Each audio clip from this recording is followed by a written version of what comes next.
ಕನ್ನಡದ super star cine ಪಯಣ ಅಂತ್ಯವಾಗಿದೆ. ಚತುರ್ಭಾಷಾ ತಾರೆ ಸರೋಜಾ ದೇವಿ ಇನ್ನು ನೆನಪು ಮಾತ್ರ. ಸರೋಜಾ ದೇವಿಗಾಗಿ ಇಡೀ ಚಿತ್ರರಂಗವೇ ಕಂಬನಿಯನ್ನ ಮಿಡಿದಿರುವಂಥದ್ದು. ಬೆಂಗಳೂರಿನಲ್ಲಿ ಚಂದನವನದ ಅರಗಿಣಿಯ ಅಂತ್ಯಕ್ರಿಯೆ ನೆರವೇರಲಿದೆ. ಈ ಲೋಕದ ನಟನೆಯನ್ನ ಮುಗಿಸಿದ್ದಾರೆ ಅಭಿನಯ ಸರಸ್ವತಿ.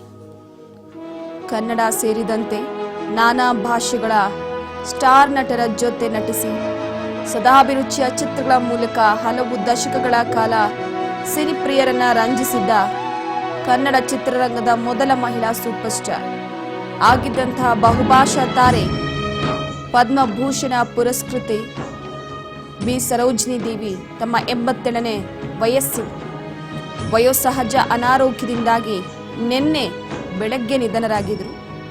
ಕನ್ನಡ, ತಮಿಳು, ತೆಲುಗು, ಹಿಂದಿ ಸೇರಿದಂತೆ ಬಹುಭಾಷೆಗಳಲ್ಲಿ ಸುಮಾರು 200ಕ್ಕೂ ಹೆಚ್ಚು ಚಿತ್ರಗಳಲ್ಲಿ ನಟಿಸಿ ಅಭಿನಯ ಸರಸ್ವತಿ ಅಂತಾನೆ ಖ್ಯಾತಿ ಗಳಿಸಿದ್ದಾರೆ. ಅವರ ಪಾರ್ಥಿವ ಶರೀರವನ್ನ ಇವತ್ತು ಬೆಳಗ್ಗಿನವರೆಗೂ ಕೂಡ ಇರಿಸಲಾಗಿರುತ್ತೆ ಮಲ್ಲೇಶ್ವರದಲ್ಲಿ. ತದನಂತರ ಮನೆಯಲ್ಲಿ ಅಂತಿಮ ದರ್ಶನಕ್ಕೆ ವ್ಯವಸ್ಥೆಯನ್ನ ಮಾಡಲಾಗಿದೆ.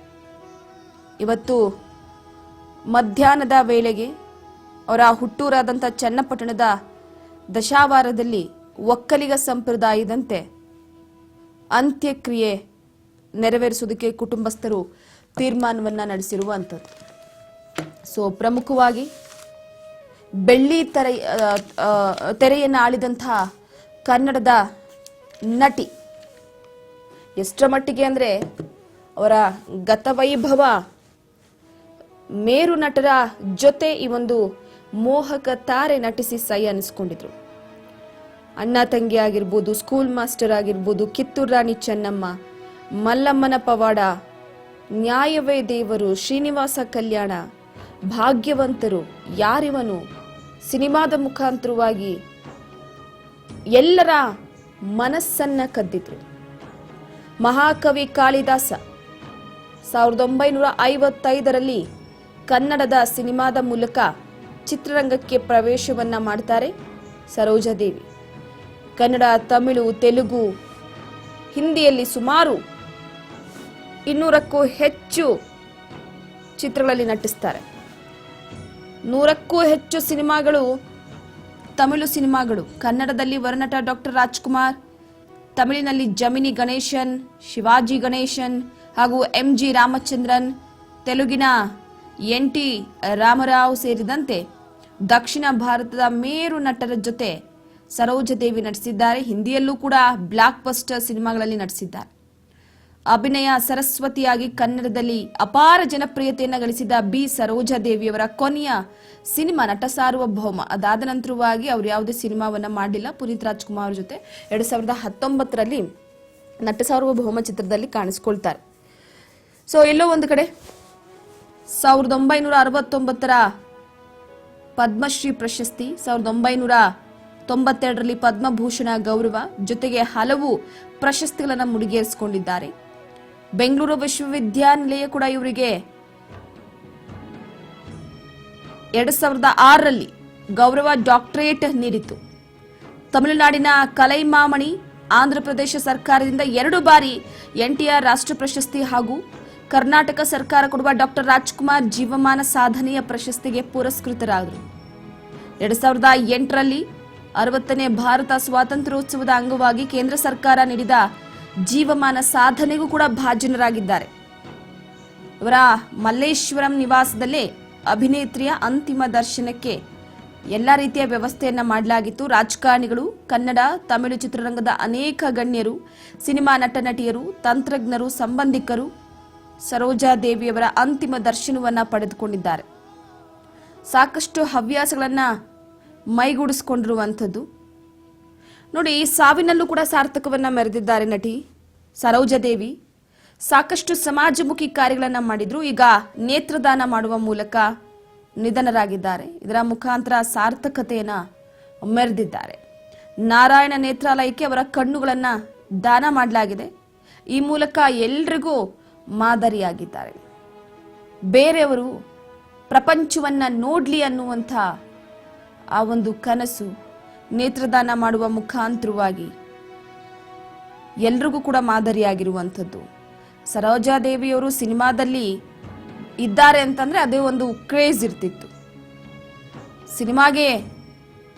ಸಿನಿಮಾದಿಂದ ಸಿನಿಮಾಗೆ ಬೆಳೀತಾ ಹೋದ ಬಗ್ಗೆ ಕೂಡ ಅದ್ಭುತವಾಗಿತ್ತು. ಅಭಿನಯ ಸರಸ್ವತಿ ಸರೋಜಾದೇವಿಯನ್ನು ನೆನಪು ಮಾತ್ರ.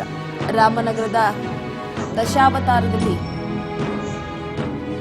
ಕಲಾದೇವತೆಯ ಅಂತ್ಯಕ್ರಿಯೆ ನೆರವೇರಲಿದೆ. ಕಣ್ವ ಡ್ಯಾಮಿನ ದಶಾವರದಲ್ಲಿ ಅಂತ್ಯಕ್ರಿಯೆಗೆ ಸಿದ್ಧತೆಯನ್ನ ಮಾಡಲಾಗಿರುವಂಥದ್ದು. ಮೊದಲೇ ಹೇಳ್ತಾ ಇದ್ದೆ, ಸಿನಿಮಾದಿಂದ ಸಿನಿಮಾಗೆ ಬೆಳೆದಿದ್ದೇ ಒಂದು ಅದ್ಭುತ ಜರ್ನಿ ಅಂತ.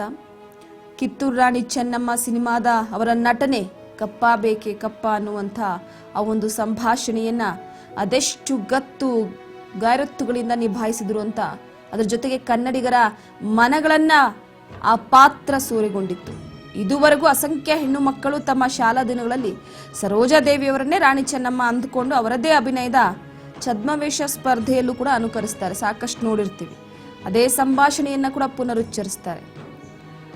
ಸೊ ಎಲ್ಲೋ ಒಂದು ಕಡೆ ತೆರೆಯ ಮೇಲೆ ಬರೀ ಗ್ಲಾಮರ್ ಗೊಂಬೆ ಆಗಿರಲಿಲ್ಲ ಸರೋಜಾದೇವಿಯವರು. ಮಲ್ಲಮ್ಮನ ಪವಾಡದಲ್ಲಿ ಗಂಡನನ್ನ ಬದಲಿಸುವ ಪಾತ್ರವಾದ್ರೆ ಭಾಗ್ಯವಂತರು ಚಿತ್ರದಲ್ಲಿ ಪತ್ನಿ ತಾಯಿಯಾಗಿ ಆತ್ಮ ಸಮ್ಮಾನದಿಂದ ಬೆಳಗುವ ಪಾತ್ರವನ್ನ ಕೂಡ ನಿಭಾಯಿಸಿದ್ದಾರೆ. ಕಿತ್ತೂರು ರಾಣಿ ಚೆನ್ನಮ್ಮ ಸಿನಿಮಾದ ಮೂಲಕ ಕನ್ನಡದಲ್ಲಿ ಐಕಾನ್ ಆಗಿ ಮೆರೆದಿದ್ದಾರೆ. ಪ್ರೇಮಿಯಾಗಿಯೂ ನಾಯಕಿಯಾಗಿಯೂ ಎಲ್ಲಾ ಪಾತ್ರಗಳನ್ನ ಕೂಡ ನಿಭಾಯಿಸಿದ್ದಾರೆ. ಸೊ ಅದರ ಜೊತೆಗೆ ನಿರಂತರವಾಗಿ 29 ವರ್ಷ 161 ಸಿನಿಮಾಗಳಿಗೆ ಹೀರೋಯಿನ್ ಆಗಿ ನಟಿಸಿದ್ದಾರೆ. ಭಾರತದ ಮೊದಲ ನಟಿ ಅಂತ ಹೆಗ್ಗಳಿಕೆ ಕೂಡ ಪಾತ್ರ ಆಗಿರುವಂಥದ್ದು. 1955ರಿಂದ 1984ರವರೆಗೂ 29 ವರ್ಷ ಸಿನಿ ಇಂಡಸ್ಟ್ರಿಯಲ್ಲಿ ತಮ್ಮದೇ ಆದಂಥ ಒಂದು ಗಟ್ಟಿತನವನ್ನು ಉಳಿಸಿಕೊಂಡಿದ್ರು. MGR ಜೊತೆ 26 ಸಿನಿಮಾಗಳಲ್ಲಿ ಬ್ಲಾಕ್ ಬಸ್ಟರ್ ಆಗಿ ನಟಿಸಿದ್ದಾರೆ. ಜಮಿನಿ ಗಣೇಶನ್ ಜೊತೆ 23 ಸಿನಿಮಾ, ಶಿವಾಜಿ ಗಣೇಶನ್ ಜೊತೆ 22 ಸಿನಿಮಾ. ಸೊ 70ರ ದಶಕದ ಜನಪ್ರಿಯ ಪ್ಯಾನ್ ಇಂಡಿಯಾ ಸ್ಟಾರ್ ಆಗಿ ಗುರುತಿಸಿಕೊಂಡಿದ್ದಾರೆ. ಪದ್ಮಭೂಷಣ ಪಡೆದಂತ ಭಾರತದ ಏಕೈಕ ನಟಿಯಾಗಿದ್ದಾರೆ. 1969ರಲ್ಲಿ ಪದ್ಮಶ್ರೀ ಪ್ರಶಸ್ತಿ ಸಿಗುತ್ತೆ. 1992ರಲ್ಲಿ ಪದ್ಮಭೂಷಣ ಪ್ರಶಸ್ತಿ ಸಿಗುತ್ತೆ ಅವರಿಗೆ. ಜೀವಮಾನದ ಸಾಧನೆಗಾಗಿ ವಜ್ರ ಮಹೋತ್ಸವದ ಸಂದರ್ಭದಲ್ಲಿ ಕೇಂದ್ರ ಸರ್ಕಾರದಿಂದ ವಿಶೇಷ ಪುರಸ್ಕಾರವನ್ನ ಕೂಡ ಮಾಡಲಾಗಿದೆ. ಮೈಸೂರು ದಸರಾವನ್ನ ಉದ್ಘಾಟಿಸಿದ ಮೊದಲ ಮಹಿಳೆ ಅನ್ನುವ ಹೆಗ್ಗಳಿಕೆಗೂ ಕೂಡ ಪಾತ್ರರಾಗಿದ್ದಾರೆ. ಕನ್ನಡದ ಅಭಿನಯ ಸರಸ್ವತಿ, ತಮಿಳು ಇಂಡಸ್ಟ್ರಿಯ ಕನ್ನಡತ್ತು ಪೈಂಗಿಲಿ, ಕನ್ನಡದ ಗಿಲಿ ಅಂತ ಕರೆಸಿಕೊಳ್ತಾರೆ. ನಟಿಸಿದ 200 ಸಿನಿಮಾಗಳಲ್ಲಿ ಮೊದಲೇ ಹೇಳಿದ ರೀತಿ ತಮಿಳಿನಲ್ಲಿ 160ಕ್ಕೂ ಹೆಚ್ಚು ಸಿನಿಮಾಗಳಾಗಿರುವಂಥದ್ದು. ಮಹಾಕವಿ ಕಾಳಿದಾಸ, ತಿರುಮಣ್ಣನ್, ಪಾಂಡುರಂಗ ಮಹತ್ಯಂ, ಪೈಗಂ ಚಿತ್ರದ ಮುಖಾಂತರವಾಗಿ ತಮ್ಮದೇ ಆದ ಛಾಪನ್ನ ಮೂಡಿಸಿದ್ರು. ಸೊ ಎಲ್ಲೋ ಒಂದು ಕಡೆ ಸರೋಜಾದೇವಿಯವರು ಸಾಕಷ್ಟು ಸಿನಿಮಾಗಳಲ್ಲಿ ನಟಿಸಿದ್ರು ಕೂಡ ಅವರನ್ನ ಹೇಗೆ ಮರೆಯೋದಕ್ಕೆ ಸಾಧ್ಯ? ಇವತ್ತು ಈ ಹಲೋಕವನ್ನ ತ್ಯಜಿಸಿದ್ದಾರೆ. ದೈಹಿಕವಾಗಿ ನಮ್ಮೊಟ್ಟಿಗಿಲ್ಲ ಅಂದ್ರೂ ಮಾನಸಿಕವಾಗಿ ನಮ್ಮೊಟ್ಟಿಗಿದ್ದಾರೆ. ಸಾಕಷ್ಟು ಸಮಾಜಮುಖಿ ಕೆಲಸ ಕಾರ್ಯದಲ್ಲಿ ಗುರುತಿಸಿಕೊಂಡಿದ್ರು ಸರೋಜಾದೇವಿಯವರು. ಶಾಲೆಗಳನ್ನ ಕಟ್ಟಿಸುವ ವಿಚಾರವಾಗಿರ್ಬೋದು, ಯಾರೇ ಕಷ್ಟ ಅಂತ ಬಂದ್ರು ಅವರಿಗೆ ನೆರವು ನಿಲ್ಲುವಂತ, ಬಡ ಮಕ್ಕಳ ವಿದ್ಯೆಗೆ ಆಸರೆ ಆಗುವಂತ ಎಲ್ಲಾ ಸಮಾಜಮುಖಿ ಕೆಲಸ ಕಾರ್ಯಗಳನ್ನ ಮಾಡ್ತಾ ಇದ್ರು. ಹುಟ್ಟೂರಿನಲ್ಲಿ ಇಂದು ಅಂತ್ಯಕ್ರಿಯೆ ನಡೆಯಲಿದೆ. ಕನ್ನಡದ ಮೊಟ್ಟ ಮೊದಲ ಲೇಡಿ ಸೂಪರ್ ಸ್ಟಾರ್